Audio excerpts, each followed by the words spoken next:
ആഘോഷങ്ങളുടെ എല്ലാം ലക്ഷ്യം ഒത്തുകൂടി ചേരുക, സന്തോഷം പങ്കിടുക, ബന്ധങ്ങൾ നിലനിർത്തുക എന്നതാണ്. കഴിഞ്ഞ ദിവസത്തെ ഓണാഘോഷത്തിന് ശേഷം ഇന്നത്തെ യാത്ര ടെലവീവിലേക്കാണ്. ഒരു പിറന്നാൾ ആഘോഷത്തിൽ പങ്കെടുക്കുവാൻ വേണ്ടിയിട്ടാണ്.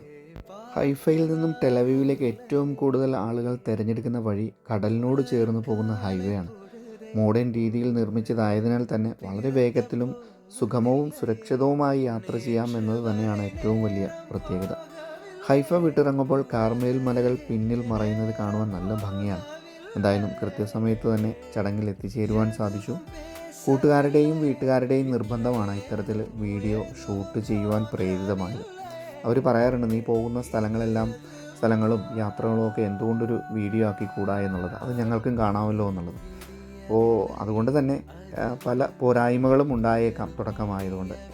എന്നിരുന്നാലും വരും വീഡിയോകളിൽ പോരായ്മകൾ പരിഹരിക്കുവാൻ ശ്രമിക്കുന്നതാണ്. ചടങ്ങ് വളരെ ലളിതമായിരുന്നു. 25 പേർ മാത്രം പങ്കെടുത്ത ലളിതമായൊരു ചടങ്ങായിരുന്നു. എന്നിരുന്നാലും വളരെ ഭംഗിയായിരുന്നു കാര്യങ്ങളെല്ലാം. ഇവരെ സംബന്ധിച്ചിടത്തോളം കറക്റ്റ് ആളെണ്ണത്തിനാണ് ചടങ്ങ് സംഘടിപ്പിക്കുന്നത്. വിഭവ സമൃദ്ധമായിട്ടുള്ള ആഹാരങ്ങൾ ഉണ്ടായിരുന്നു എങ്കിലും അവർ ഇന്ത്യൻ സ്റ്റൈൽ ഫുഡുകൾ അറേഞ്ച് ചെയ്യുവാനും ഒരു ശ്രമം നടത്തി. പൂർണ്ണമായിട്ടും അവർക്കത് സക്സസ് ആകാൻ സാധിച്ചില്ല എങ്കിൽ പോലും എനിക്കത് വളരെ സന്തോഷം നൽകിയ ഒരു കാര്യമായിരുന്നു.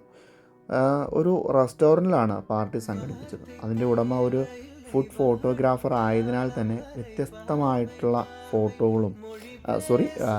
ഫുഡുകൾ ടേസ്റ്റ് ചെയ്യുവാനായിട്ട് സാധിച്ചു. അങ്ങനെ ചടങ്ങുകൾക്ക് ശേഷം അവിടെ നിന്ന് വിട്ടിറങ്ങി.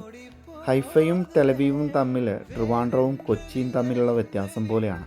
തികച്ചും വ്യത്യസ്തമായ ഒരു ലോകം തുറന്നതുപോലെ ഉയർന്ന കെട്ടിടങ്ങൾ.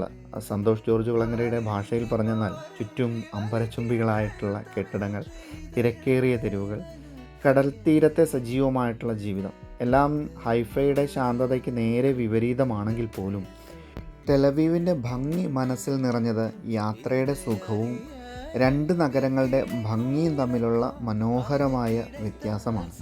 എന്തായാലും ഒരുപാടധികം സമയം ടെലവീവിൽ ചിലവഴിച്ചു. കുറേ സ്ഥലങ്ങളിൽ പോയി വളരെ മനോഹരമായിട്ടുള്ള കാഴ്ചകളൊക്കെ കണ്ടു.